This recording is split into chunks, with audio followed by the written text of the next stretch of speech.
Before you watch this episode of our cityCURRENT radio show, I want to invite you to join cityCURRENT's e-learning and online personal development platform called GrowthCurrent. I'm Jeremy Park, host of the cityCURRENT radio show and CEO of cityCURRENT. GrowthCurrent is your exclusive ticket to attend virtual events with global thought leaders, national guest speakers, and experts who can help you grow personally and professionally. It gives you access to success secrets, lessons learned, learning modules, and so much more. Being online, you can join us from anywhere in the world. Subscriptions are only $8 a month, or you can do bulk subscriptions for your team. Check out growthcurrent.com to learn more and to join us in our efforts to power the good. And now, on to the show. Welcome back to the cityCURRENT radio show. I'm your host, Jeremy Park. We're honored to be with our next guest, Chuck Lane. He is the Director of Education and Training with BluSky Restoration Contractors. So Chuck, how are you doing, sir? Doing well, sir. Thank you for having me. So you've got an amazing background. We'll talk a little bit about that. But for starters, let's talk about BluSky Restoration Contractors. Give us some perspective, and then we'll dive into a lot of the disaster response that you guys have been doing. So talk about BluSky, though, overall. Sure. So we are a national firm. We specialize in basically any type of disaster restoration work. So that can be anything from, a small water loss, a fire, anything up to major catastrophic events. So right now we've been doing a lot of work with hurricanes, the derecho out in the Midwest, tornado work, specifically the Nashville tornado that we dealt with this year. So kind of cover it all, mostly do our work in the commercial, multifamily, and healthcare space. And you all are nationwide, heavy presence in Memphis, Nashville, and to your point, you kind of go wherever the duty calls, correct? That's correct. We cover coast to coast, north to south. We can pretty much get to everybody fairly quickly. And then we have a national team that focuses on a few different things. We have a catastrophic events team, and then we have a national healthcare team as well.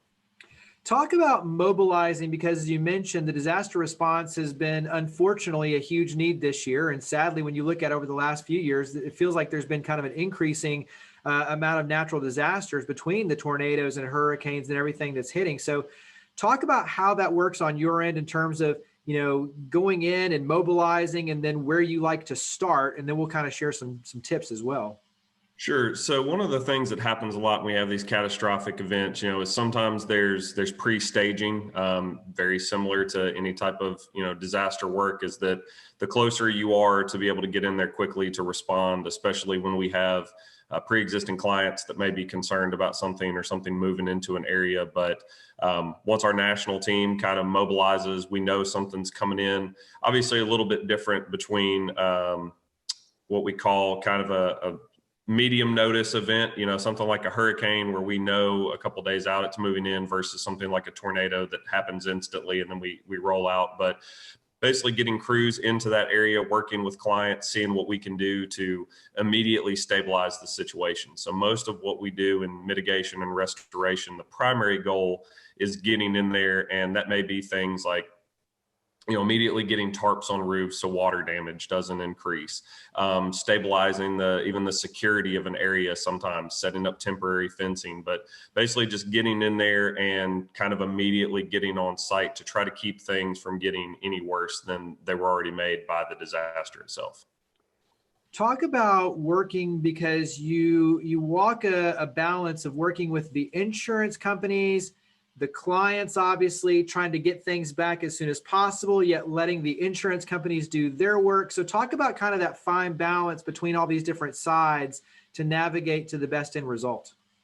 Right. So I think from my perspective, the best thing I can tell you is it's all about relationships. It's about relationships really on both sides. And one thing that, I can speak to the client side, that we always talk about is knowing your partner in advance, right? Knowing who you're going to call, knowing not only the number to call, but a person, right? Whether it's a business development representative, maybe it's somebody you've worked with in the past on a project, but knowing who you're going to call when something happens, so you already have that relationship built up. And it's kind of the same thing with the insurance industry and everything else, is that most of the time what we look at is results, right? We want to know that the people that are showing up are doing things the right way at the right time every single time. And that's what we really strive for and try to do, not only for the clients, but also for any partners that we have in the insurance industry as well, is that we want to be, the ones that they can trust and they know we're going to come in and take care of things. So it really is, it's all about partnerships and relationships. And that's, from my background in emergency management, we preach that all the time. We say external stakeholders, right? Who's going to come in to help and who can you rely on when you really need them? When you're talking to your clients, what are maybe some of your favorite 1, 2, or 3 tips to help them be better prepared before a disaster strikes? So one of the things that I like to do, and especially with my role, I get to do a lot of client facing education. And, it's everything from 1-hour webinars to sometimes 4-hour, 8-hour sessions in person. And one of the things that I really hit on, and it's funny you mentioned 3 steps, because I always talk about the plan, the process, and the people. So I'm a big advocate of everybody having an emergency action plan. And this doesn't have to be something robust and crazy. It doesn't have to be a big thick binder sitting on a desk collecting dust. As a matter of fact, it shouldn't be. But you should know what are the relevant hazards for your area and create a plan for your business. Especially business continuity is something we've heard a lot about this year with the coronavirus pandemic. How are you going to continue to operate as a business when things have been impacted? Your processes are fairly simple. Know who you're going to call, how you're going to get in touch with people that you need to work with, how you're going to reach out to other emergency responders, how you're going to reach out to your employees is a big one, right? So if you need to tell people, hey, the building isn't safe, don't come into work, or, hey, we need all hands on deck to mitigate some issues from this event, then know how you're going to get in contact with them if the phone lines are down, or maybe if you don't have internet. And that's part of your processes that you work out. Same thing as if you have severe weather in the area. We talk about things like tornadoes, earthquakes for natural disasters. Know what your people are going to do and how they're going to stay safe if they're at work. And then the people part of that is just education, right? People fare better when they're knowledgeable, when they're being told about things. And we need to spend a lot more time on the what we call the preparedness and response phase of this, and just spending time educating our employees, our clients, really everybody that we work with of, hey, if this happens, even if it may seem unlikely, this is how we're going to respond, and this is how we need to practice it. So those are my 3 things that I really harp on quite a bit.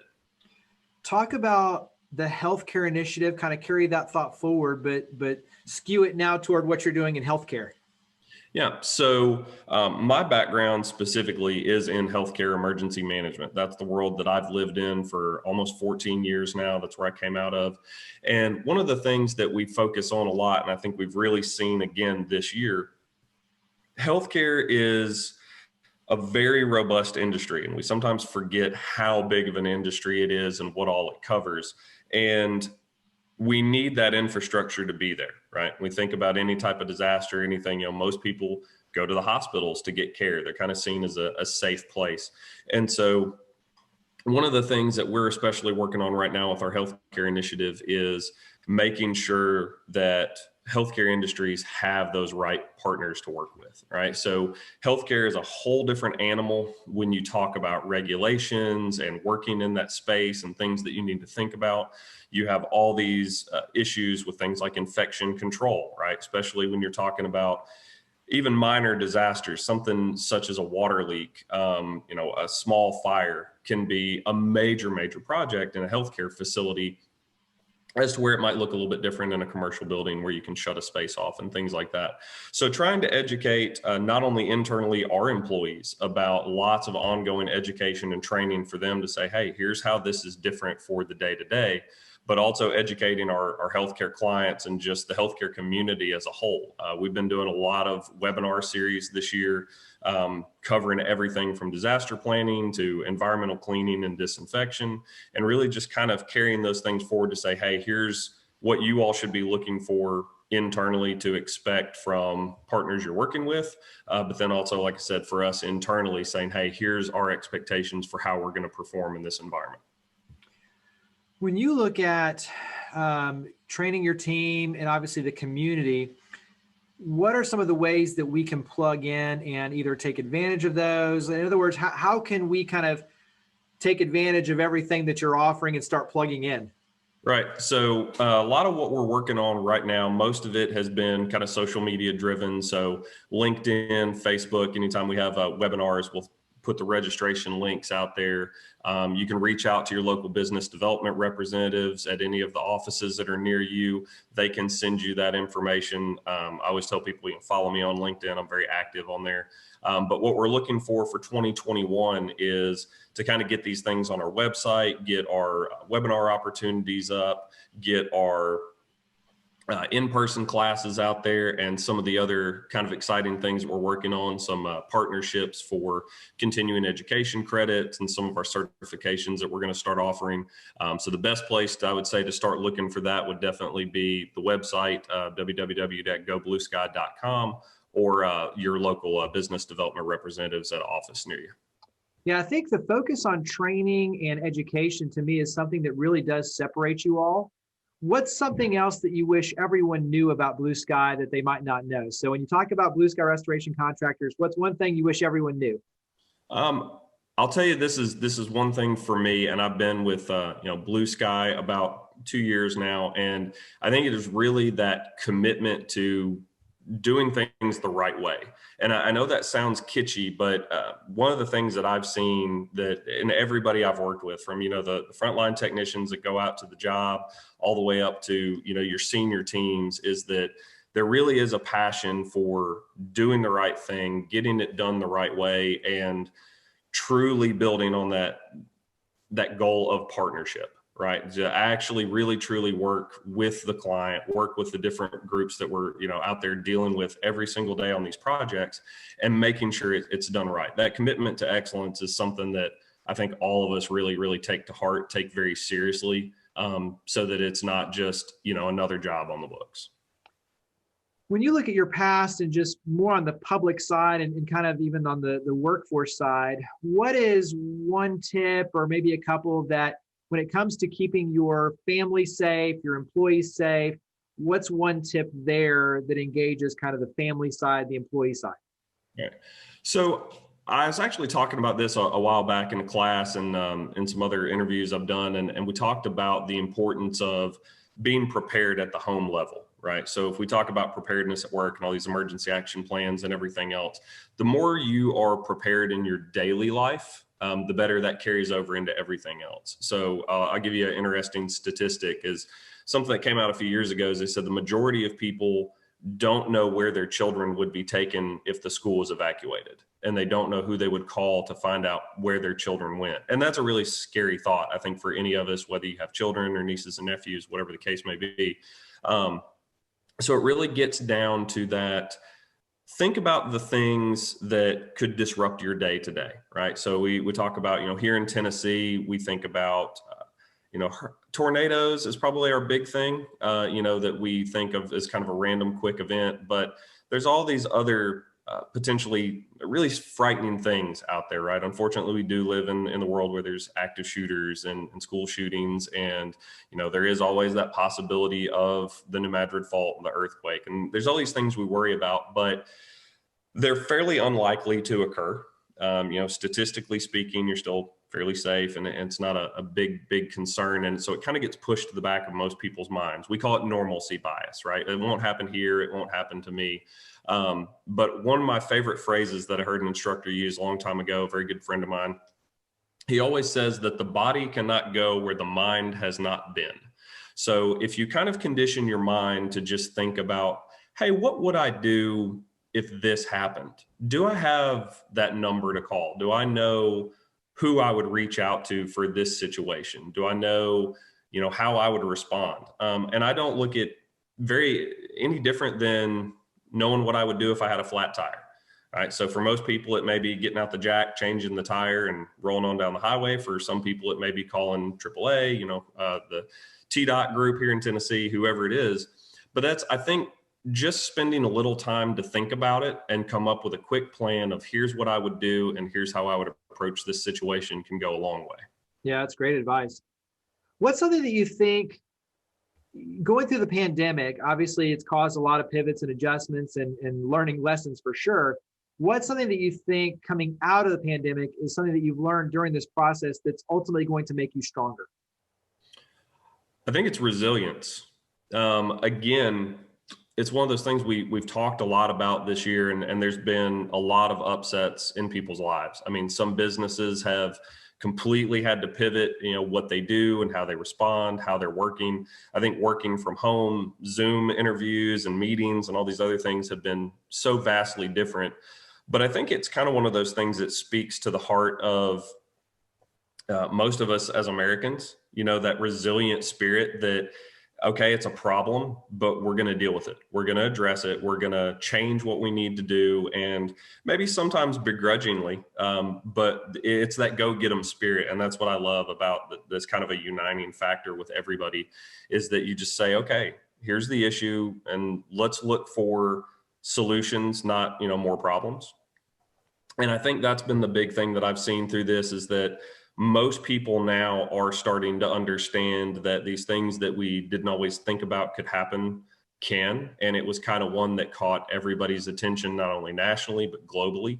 And so now we're saying, okay, we do need to spend a little bit of time on emergency preparedness. We do need to spend some time on business continuity, because all of a sudden, when take something as simple as IT infrastructure, not that IT infrastructure is simple, but when you suddenly take an office building full of people and send everybody home, and you're trying to work off those servers and who has access to this, it was a big thing. And so I think now we're kind of starting to become a little bit aware. On the other side of it, I think too, we're also more critically aware of our personal relationships. One of those things that I miss people. I miss being out and socializing and all that. So very grateful for friends, family, coworkers, those little interactions. So I think there's some appreciation factor in there too. Yeah, very well said. Wrap up with contact information. So mention again the website, social media. Where do we go to learn more and to be in the know? Yep. So website is www.goblusky.com, and you can find all our information on there, our office locations, contact information. You can follow us on Facebook at BluSky Restoration Contractors, LinkedIn, BluSky Restoration Contractors. And then if you want to follow me on LinkedIn, it's Chuck Lane, Director of Training and Education. Yeah, and make sure everyone, Blue is BLU. So it's goblusky.com. So Chuck, thank you for all you and your team do. Greatly appreciate it. Thank you for coming on the show. Thanks, Jeremy. Appreciate you having me. Have a good one.